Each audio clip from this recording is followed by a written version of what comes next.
ఏంటి మామ, అప్పట్లో బాగా గోడలు దూకే అలవాటు ఉందిగా, ఇప్పుడు కూడా ఏమైనా ఉందా ఏంటి? ఇంకేం దూకుతాంరా, దూకి దూకి మోకాళ్ళలో గుజ్జంతా అరిగిపోయింది. అబ్బో, ఈ బాబాగారి దగ్గర చాలా కళలున్నాయి. అవును మామ, వీడు మంచి రసికుడని విన్నా. చూద్దాంలే పద. పుల్కా బాబా నీ పుల్కా బాబా, పుల్కా బాబా నీ పుల్కా బాబా, కుద్దని పే పిచ్చిన పే ఏ నొప్పికైనా బాబా దగ్గర ముందుంది లేరా, ఏ గుద్దని పే పిచ్చిన పే ఏ నొప్పికైనా. వామ్మో, ఈ బాబాగాడి ఓవర్ యాక్షన్ చూడలేకపోతున్నాం. వీడింకా ఆపడంట్రా. భక్తులారా, ఏది పాపం ఏది పుణ్యం?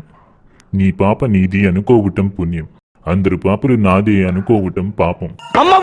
దీనిని అర్థం చేసుకునే అంత జ్ఞానం మీకు లేదు కనుక మీ పాపలను నా దగ్గరకు పంపండి, అంతా మంచి జరుగుతుంది. బాబా నేను చెప్తా. ఏంటి పాపి, ఏంటి నీ సమస్య? స్వామి, 3 పూట్ల ఎంత మింగినా నాకు సంతాన ఫలం కలగట్లేదు. బాధపడకరా. సంతాన ఫలమా? ఆహా, అయితే నువ్వు సరైన చోటికే వచ్చావు, దిగులు పడకు. స్వామి, అయితే ఇప్పుడు నన్నేం చేయమంటారు? ఒక అమావాస్య రోజు రాత్రి నీ పెళ్ళాన్ని నా దగ్గరికి పంపించు. స్వామి!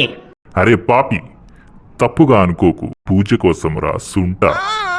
ఏం పూజ? పూజ ఎగడేనా?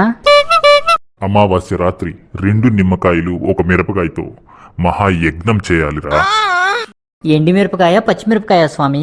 ఇక ఆపే, ప్రశ్నలాపి పంపించరా సుంట.